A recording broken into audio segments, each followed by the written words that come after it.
के लिए दुआ करूं। हम फलस्तीन में नहीं हैं, मगर मस्जिद अक्सा बैतुल मुक़द्दस हमारे अंदर है। हम फलस्तीन में नहीं है, फलस्तीन हमारे अंदर है। एक काला कानून बनाने जा रही है। वफ़ का कानून के खिलाफ all India Muslim personal law board के हुक्म पर हमने ये काला पट्टा बांधा है। उस वफ़ बिल के खिलाफ सीनों पर गोली चला रहे हैं, हमारे सीने पर गोली चला रहे हैं, हमारे ईमान पर गोली चला रहे हैं, हमारे मस्जिदों पर गोली चला रहे हैं, हमारे दरगाहों और खानकाहों पर गोली चला रहे हैं। आप बताओ, जब हमारे हिंदू धर्म के मंदिरों में सिर्फ हिंदू मेंबर बन सकता है, तो फिर वक्फ बोर्ड में एक गैर मुस्लिम कैसे बन सकता है? बताइए आप। बताओ फिर कौन सा आप काम करने जा रहे हैं? आपकी नीयत एक ही है कि मुसलमानों से उनकी जायदादों को छीन लिया जाए। ये इनका हिंदुत्व का एजेंडा है कि हम अपनी शरीयत पे ना चल सके, अपने मजहब पे ना चल सके। हम हुकूमत से कह रहे हैं मोहब्बत है। अच्छा चलो, मान लिया तुमको मोहब्बत है, तो फिर मोहम्मद शरीफ की बेवा तुमसे पूछ रही आज कि उन्नाव में वो सऊदी अरब में 12 साल से पानी डालता था, वापिस आया तो उसमें जबरन होली फेंके, वो इनकार किया तो पीट दिए, मर गया। उसकी बीवी और एक बेटी यतीम हो गई, उससे मोहब्बत करो।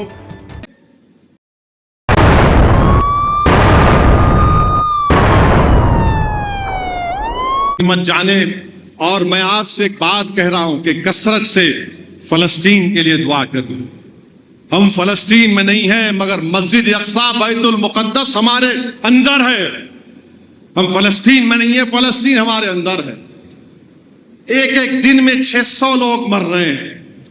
ये क्या कौन सा इंसाफ है? जब यूक्रेन और रशिया की बातचीत हो सकती है जंग बंदी के लिए, तो गजा में जंग बंदी की बात क्यों नहीं हो सकती? क्या रशिया और यूक्रेन वालों का खून उस फलस्तीन के मुजाहिदीन से बड़ा खून है? क्या उनके खून की कीमत उससे बढ़कर है? समझ में नहीं आता मुझे। क्या क्या कर रहे हैं लोग? 700 एक दिन में, 500 एक दिन में, 50,000 से ज्यादा लोग मर गए। अरे मैं थूकता हूं मगरिबी दुनिया के इस सो कॉल्ड ह्यूमन राइट्स की जब बात करते हैं। क्या तुम्हारा ह्यूमन राइट्स ये है? ये तुम्हारा इंटरनेशनल लॉ है कि 50,000 लोग मर गए, 11 लाख लोगों के पास घर नहीं है, 10,000 खवातीन हामिला हैं, कहां एक अस्पताल बाकी नहीं है, कहां बच्चा पैदा करेंगे? भूखे हैं, प्यासे हैं। मेरे भाई, जब आप अपना रोजा खोलते हैं, फलस्तीनियों के लिए दुआ करें, और इसलिए भी दुआ करिए कि हमारे वतन अजीज में जो हुकूमत एक काला कानून बनाने जा रही है, वफ़ का कानून के खिलाफ all India Muslim personal law board के हुक्म पर हमने ये काला पट्टा बांधा है। उस वफ़ बिल के खिलाफ नरेंद्र मोदी इस वफ़ बिल के जरिए हमारे सीनों पर गोली चला रहे हैं, हमारे सीने पर गोली चला रहे हैं, हमारे ईमान पर गोली चला रहे हैं, हमारे मस्जिदों पर गोली चला रहे हैं, हमारे दरगाहों और खानकाहों पर गोली चला रहे हैं। आप बताओ, जब हमारे हिंदू धर्म के मंदिरों में सिर्फ हिंदू मेंबर बन सकता है, तो फिर वक्फ बोर्ड में एक गैर मुस्लिम कैसे बन सकता है? बताइए आप। जब गुरुद्वारा सिखों में खाली सिख मेंबर बन सकता है, तो कैसे यहां पर एक गैर मुस्लिम को मेंबर बनाएंगे? जब अगर कोई मंदिर की प्रॉपर्टी पर 12 साल से भी काबिज है, सिखों की गुरुद्वारा की जमीन पर अगर कोई 12 साल से काबिज है, ईसाइयों के गिरजा घर की जमीन पर कोई 12 साल से काबिज है, तो वो मालिक नहीं बनता। मेरे अल्लाह के नाम पर दी हुई जमीन पर अगर कोई 12 साल से काबिज है, तो मोदी कह रहे हैं कि अल्लाह मालिक नहीं होगा, वो काबिज मालिक हो जाएगा। आप बताइए कौन सा इंसाफ है ये?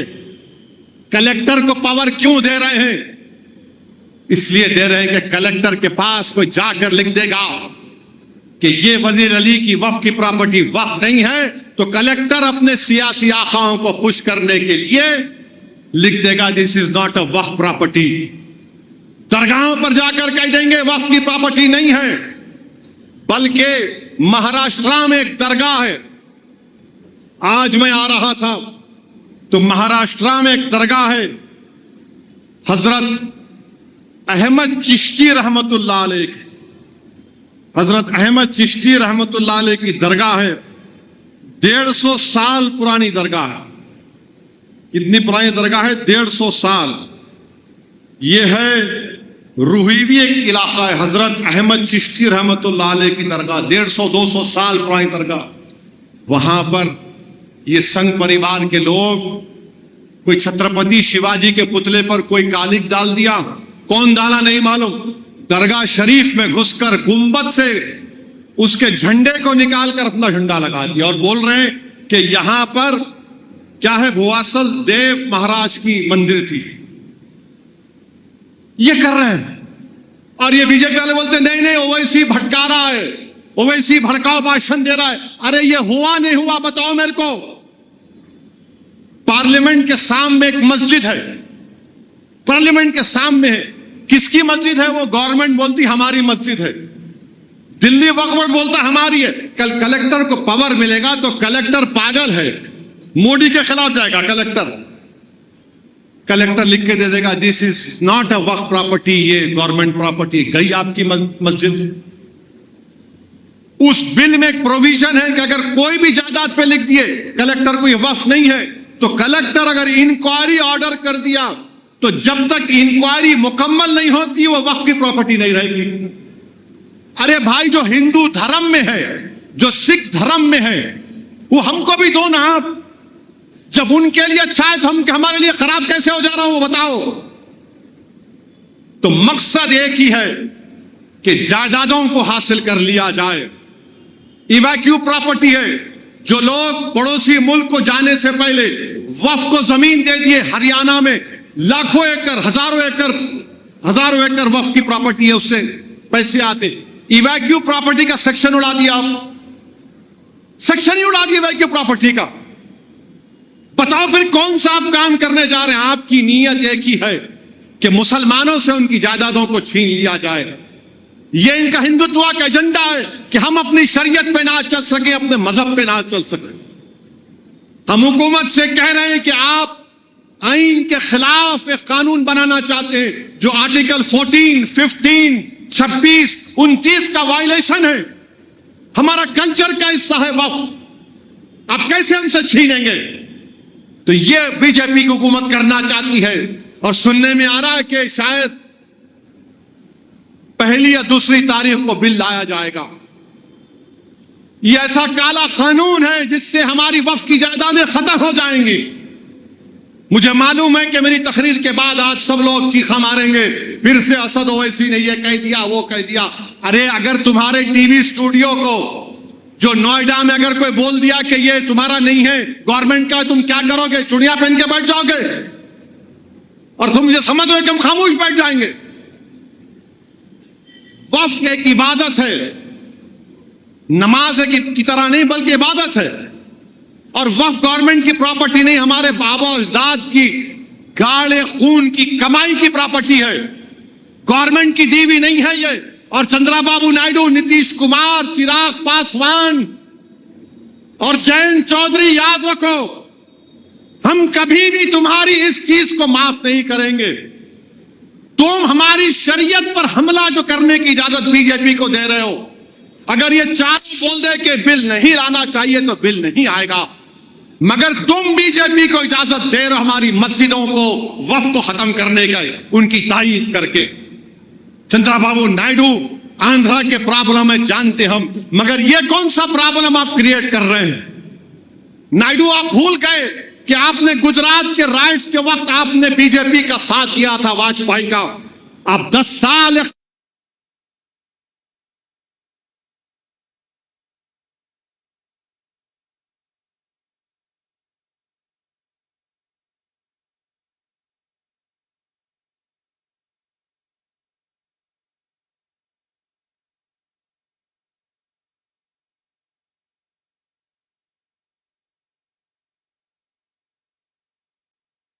बोलते कि इस जायदाद का जो फायदा होगा वो मेरी औलाद को होगा। और वक्फ और औलाद एक जबान से ओरल गिफ्ट बोलते, हिबा बोलते, हिबा होता। इन मोदी क्या बोल रहे हो, आप हिबा नहीं कर सकते।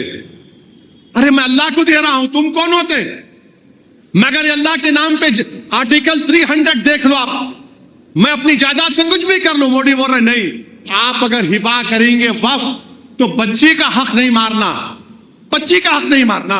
मैं अल्लाह को दे रहा हूं, ना बेटी को दे रहा हूं, ना बेटे को दे रहा हूं, अल्लाह को दे रहा हूं। मैं, मेरी जायदाद है, मैं क्या करता है कर लूंगा। मगर मोदी बोल रहे नहीं कर सकता।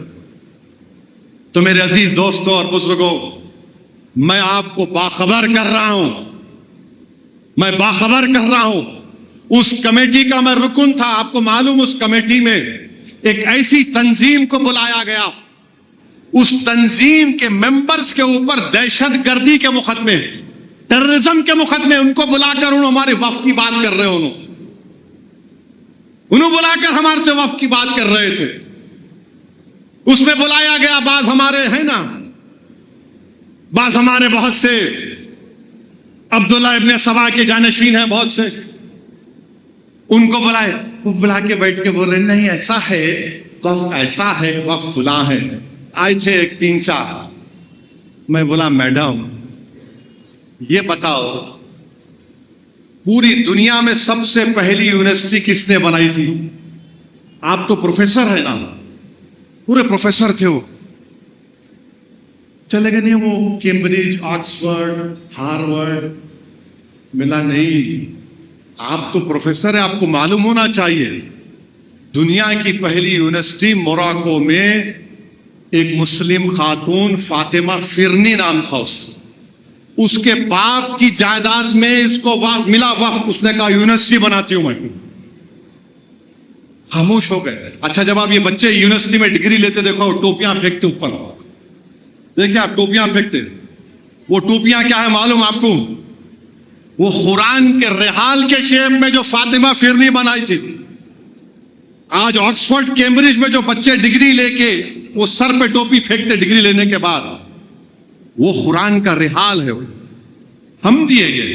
इनको नहीं मालूम, नहीं बच्चियों का हक कैसे मार खा जाना। अरे बच्चियों का हक नहीं मार खा रहा उसमें, ना बच्चियों का मार खा रहा, ना बेटों का मार खा रहा, बल्कि बेटी भी मुतवल्ली हो सकती, ना बेटी भी मुतवल्ली हो सकती वक्फ औलाद की।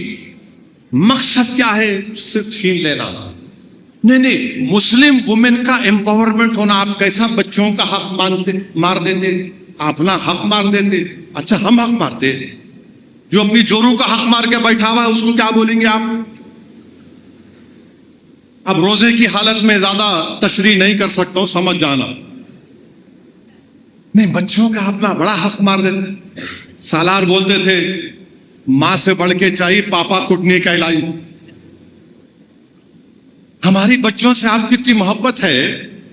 अच्छा चलो, मान लिए तुमको मोहब्बत है, तो फिर मोहम्मद शरीफ की बेवा तुमसे पूछ रही आज कि उन्नाव में वो सऊदी अरब में 12 साल से पानी डालता था, वापिस आया तो उस पर जबरन होली फेंके, वो इनकार किया तो पीट दिए, मर गया। उसकी बीवी और एक बेटी यतीम हो गई, उससे मोहब्बत करो। उन्नाव में क्या किए योगी चीफ मिनिस्टर? क्या किए? मरने वाले के साले के साथ 112 लोगों पे मुकदमा। मोहम्मद शरीफ मर गया, होली डाले, बोला मत डालो, पीट दिया उसको, मर गया। अच्छा, हैरत अंगेज बात यह है कि 2 दिन में पोस्टमार्टम रिपोर्ट भी आ गई। पीएमआर रिपोर्ट 2 दिन में आती नहीं, मगर यूपी में मामला तेज है। 112 लोगों पे केस बुक हो गया। बच्चों की बात आप करते हैं ना, तो नागपुर में इरफान अंसारी एक वेल्डर है, इटारसी जा रहा था स्टेशन को, गड़बड़ हो गई, भीड़ ने इतना मारा उसको, उसके सर पे चोट आई, दवाखाने में बयान दिया, उसके बाद मर गया। उसके 6 बच्चियां हैं। अब बोलो कौन मोहब्बत करेगा इरफान अंसारी से? मेरे अजीज दोस्तों और बुजुर्गों, और फिर उत्तर प्रदेश के चीफ मिनिस्टर एक पॉडकास्ट में बोल रहे हैं, अगर जहां पे 100 मुसलमान हैं वहां पर 50 हिंदू क्या हिंदी का वर्ड माने उनको उनका तहफ़्फ़ुज़ नहीं है। जहां पे जरा सीख रहा हूं आजकल हिंदी, उन्होंने कहा कि कहीं 100 मुसलमान हो तो वहां 50 हिंदू सुरक्षित नहीं है। 100 मुसलमान है तो 50 हिंदू सुरक्षित नहीं है। ये कौन बोल रहे हैं? योगी चीफ मिनिस्टर उत्तर प्रदेश। अब मैं उनसे पूछना चाह रहा हूं, मेरे गाड़ी पे गोली कहीं को चलाए फिर आप? मैं, शौकत, यामीन 3 लोग थे, वो 2 मिलके 6-7 राउंड गोली चला दिए। क्यों चलाए मुझ पे गोली? बेल कोर्ट दिया तो मेरे को सुप्रीम कोर्ट जाकर उन जालिमों की बेल कैंसिल करना पड़ा। हम योगी से पूछना चाह रहे कि उन्नाव में मोहम्मद शरीफ होली नहीं खेलना चाह रहा था तो आपने वहां पर दंगाइयों ने उसको मारा और पीटा। अब कल ईद आएंगी, मैं हर एक को रोड पर पकड़ के बोलूं, नहीं तो खाना ही शीर खुरमा, पीना पूरा 1 लीटर पीना, तो डालता हूं तेरे मुंह पी, नहीं तो सेविया खाना। अरे मैं शुगर का पेशेंट, नहीं तो खाना, मुंह खोल। डाल सकते आप डाल सकते क्या? बोलो नहीं कर सकते ना, नहीं कर सकते आप। जबरन होली खेलने की से मजबूर करे, वो इनकार कर रहा, भाई भाई मत करो, पीट दिए।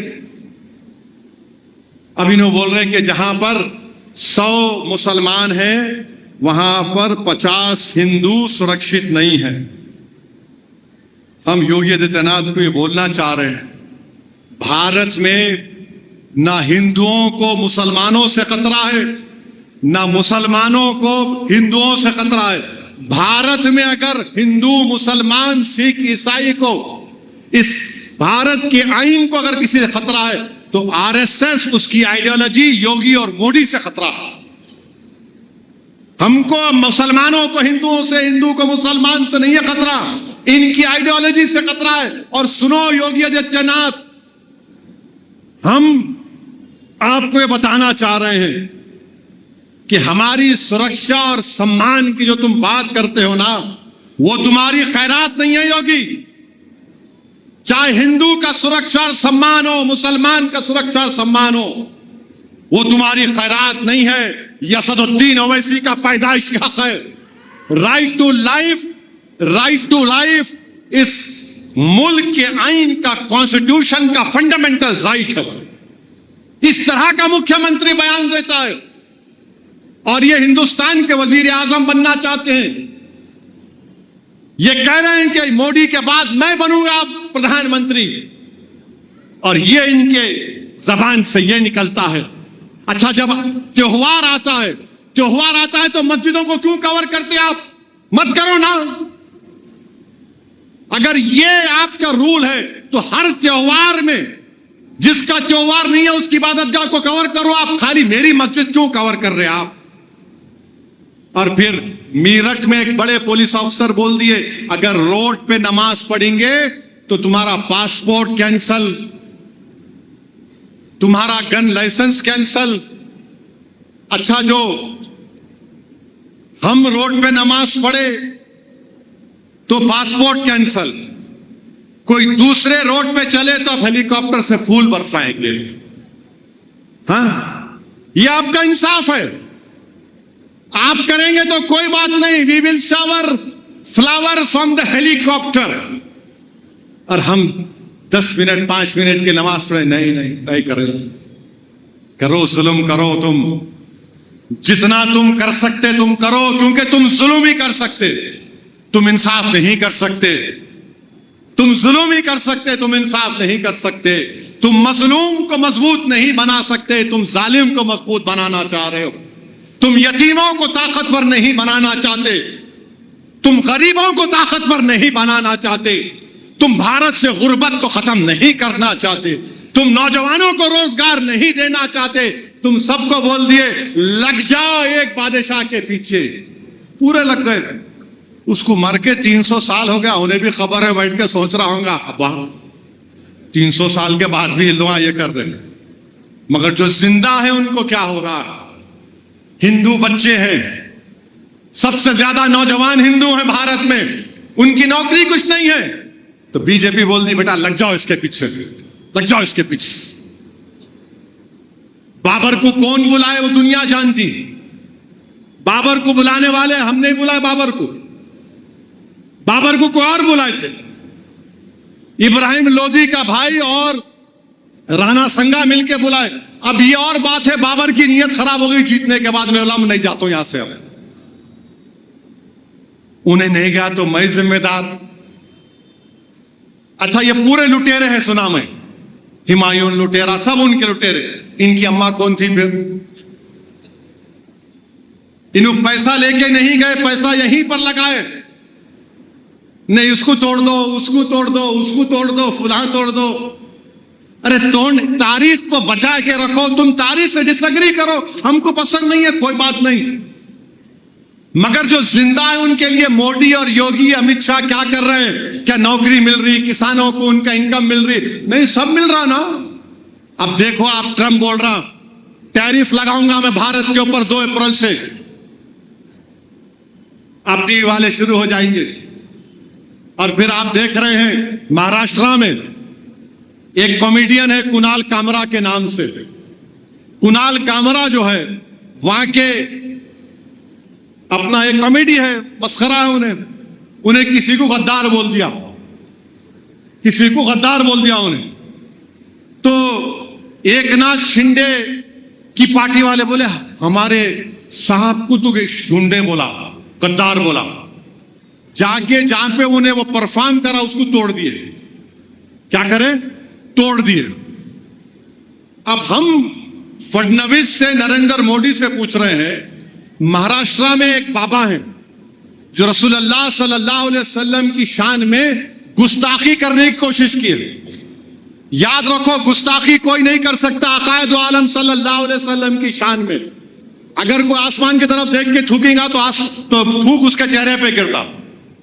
उन्हें गुस्ताखी करे, उसको अरेस्ट नहीं करे, उसको पकड़े भी नहीं, उसके जाकर उसके घर को तोड़े भी नहीं। मगर यहां पर क्योंकि Eknath Shinde deputy chief minister है, उन्हें बोला, नाम तो नहीं लिया उन्हें, मगर ये लोग माने निकाल लिए। आपके गुंडे जाके वो जगह को तोड़ दिए। हम योगी और फडणवीस से पूछ रहे हैं, क्या आप इन तोड़ने वालों का घर तोड़ेंगे? इरफान अंसारी नागपुर में सर पे मार के उसको शहीद कर दिए, 3 लोग को गिरफ्तार किया, उनके घर तोड़ेंगे आप? किसका घर तोड़ रहे हैं आप? सिर्फ मुसलमानों का तोड़ रहे हैं। जो लोग जाकर धमकी दिए कुणाल कामरा को, वो जहां पे हुआ तोड़े, उनको कुछ नहीं, घर में उनको पुलिस स्टेशन में बेल मिल गई। ऐसा दिख रहा कि पुलिस स्टेशन उनका मायका था। हजरत सुसरे मिल्लत बैठे थे, आजा दामाद, खड़े करके जा। याद रखो, कोई इख्तिदार पर ज्यादा रहने वाला नहीं है। भारत में बादशाहों के महलात वीरान है। वो वीरानी पुकार कर कह रही कि एक जमाने में बड़ी आला शान इमारत होती थी। तुम्हारे भी महलात वीरान होंगे, मगर सुनहरे हुर्फों में तुम्हारी नाइंसाफी और जुल्म की दास्तान को लिखा जाएगा। तुम्हारी नाइंसाफियों को लोग सुबह क़यामत तक याद रखेंगे। और अगर तुम ये समझ रहे हो कि हम झुक जाएंगे, हम वो कौम हैं जो सिर्फ अल्लाह के आगे झुकते हैं, वक्त के यजीदों, फिरौनों और वजीर आजमों के सामने नहीं झुकते हैं। हम नहीं झुकने वाले हैं। हम मुकाबला करेंगे जमहूरी तरीके से। तुम जुल्म पे जुल्म ढाते जाओ। 5 साल से हमारे बच्चे जेलों में, बेल नहीं होती। केजरीवाल को बेल हो गई, के चंद्रशेखर राव की बेटी को 6 महीने में बेल हो गई, मगर गुलफिशा को 5 साल से बेल नहीं होती। शिफाउर रहमान को बेल नहीं होती। तहर हुसैन को बेल नहीं होती। क्यों नहीं होती बेल उनको? कि हमारा मुकद्दर सिर्फ घर का डेमोलिशन, हमारा मुकद्दर गोली खाना, हमारा मुकद्दर मस्जिदों को हमारे छीन लेना, हमारा मुकद्दर हमारे बच्चे यतीम होना और उनके माँ बाप अपने बच्चों को जेलों में देखते देखते खबरों में चले जाते। मेरे अजीज दोस्तों और बुजुर्गों, ये हमारे मुल्क में हो रहा है। यकीनन ये बहुत खूबसूरत मुल्क हमारा। और याद रखो जालिमों, इस मुल्क को आजाद अंग्रेजों की गुलामी से तुमने नहीं किया, ना किसी मुगल बादशाहों ने किया। इस मुल्क को गुलामी से आजाद मक्का मस्जिद के उस वक्त के इमाम मौलवी अलाउद्दीन साहब ने किया था। जैसे ही रमजान का दिन था, जुमे का दिन था, मक्का मस्जिद से इमाम साहब खुतबा दिए और बोले कि चलो सुल्तान बाजार की रेजिडेंसी को, जहां पर अंग्रेजों ने एक मुसलमान को दबोच लिया है। मौलवी अलाउद्दीन की क़यादत में मक्का मस्जिद से जुलूस निकला, सुल्तान बाजार के मौजूदा वुमेन्स कॉलेज पर हमला हुआ, गोलियां चली। इस सरजमीन को एजाज हासिल है हैदराबाद को कि काला पानी में सबसे पहला मुल्जिम अगर कोई था तो मक्का मस्जिद का इमाम था। आप जुल्म करके थक जाओगे, तुम जुल्म करके खत्म हो जाओगे इंशाअल्लाह ताला, मगर रसूलुल्लाह सल्लल्लाहु अलैहि वसल्लम का गुलाम पहले भी खड़ा हुआ था, आज भी खड़ा हुआ है और कल भी खड़ा रहेगा इंशाअल्लाह ताला। तुम अगर ये समझ रहे हो कि कानून बनाकर हमारी मस्जिदों की तरफ ललचाई नजरों से देखोगे, जाकर रशिया में बसने वाले उस वक्त के सोवियत यूनियन के कम्युनिस्टों से पूछो। उन्होंने समझा कि स्टालिन की हुकूमत, ब्रेज़नेव की हुकूमत इस्लाम को खत्म कर देंगे, कम्युनिज्म खत्म हो गया, यूएसएसआर टूट गया, मगर इस्लाम जिंदा है, मस्जिदें आबाद। ये हमारा मुल्क है, हम इस सरजमीन पर पैदा हुए, इस सरजमीन पर हम बाइज्जत शहरी बन के रहेंगे, हम बाइज्जत इंसान बनकर रहेंगे। हम अपने हुकूक को हासिल करने की लड़ाई आईन और संविधान के दायरे में रहकर लड़ते रहेंगे और हम अपने हक को हासिल करके रहेंगे। हम दुनिया से जरूर जाएंगे, मगर जाने से पहले हम आने वाली नस्लों को आराम की नींद देकर जाएंगे, उनको ताकतवर बना के जाएंगे, उस क़यादत को मजबूत करके जाएंगे। मेरे अजीज दोस्तों और बुजुर्गों, मेरी आपसे गुजारिश है कि आप दुआ भी करें इस कानून के खिलाफ, आप दुआ भी करें कि अल्लाह सुब्हानहू व तआला इन जालिमों से हमको छुटकारा दिला दे।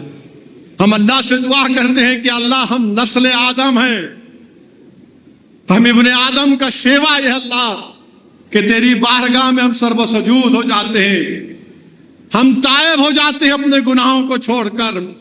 या अल्लाह हम तेरी बारगाह में अपने जबीन शौक को झुका देते हैं। अल्लाह तू गफूरुर रहीम है, तू सत्तार है, तू रऊफ है, तू रहीम है। या अल्लाह तू मौजूद है, हमेशा मौजूद रहेगा। अल्लाह तू ही हमको जिंदगी दिया, अल्लाह तू तेरे हुक्म से हमें मौत आ गई। अल्लाह तू माँ के पेट में हमारी शक्लों को बनाने वाला है, तू या मुसव्विर है। या अल्लाह, अल्लाह तेरी शान वाला है, सारी कायनात में तेरी शान आया है। या अल्लाह तू पहले भी था और तू रहेगा। या अल्लाह हम मर जाएंगे मगर तू हय्यो कय्यूम है। या अल्लाह जो हम देखते हैं वो तेरी कुदरत, तेरी वजह से देखते हैं, जो दिखता नहीं है वो भी तू है। या अल्लाह, अल्लाह तू हमीद है, तू मजीद है। अल्लाह तू शिफा देने वाला, अल्लाह तू समी और बसीर है। अल्लाह तो हमारी जिंदगी के हर मामलात का कारसाज है। परवरदिगार इन सूखे हुए होठ और हलक से निकली हुई सदाओं को कबूल फरमा ले। अल्लाह हम गुनाहगार हैं, हमारे गुनाहों को माफ फरमा दो। परवरदिगार ये तेरे माह रमजान का आखिरी राह है, अल्लाह हमारे गुनाहों को माफ फरमा दे। अल्लाह फलस्तीनियों को इनकी मदद फरमा, अल्लाह इनको रिज़्क़ दे दे, इनको इज्जत दे दे। अल्लाह मस्जिद अक़सा और बैतुल मुक़द्दस को आजाद कर दे। अल्लाह आज हम तेरे घर से तुझसे भीख मांग रहे हैं, हिंदुस्तान में अमन को मजबूत कर दे। अल्लाह जो इस वतन में नफरतों की फिजाओं में इजाफा कर रहे हैं, अल्लाह तो उनको देख ले। या अल्लाह जो हमारे लिए जमीन तंग कर रहे हैं, अल्लाह तो उनको देख ले। अल्लाह जो हमारे बच्चों को, बेटियों को जेल में डाल कर गए, अल्लाह जमीन और आसमान का खालिक तू है। अल्लाह तू बादशाह है, तू पूरे अर्ज़ व समा का बादशाह है। अल्लाह इन जालिमों को इक़्तिदार से बेदखल कर दे। अल्लाह हमारे रोज़ों को कबूल फरमा।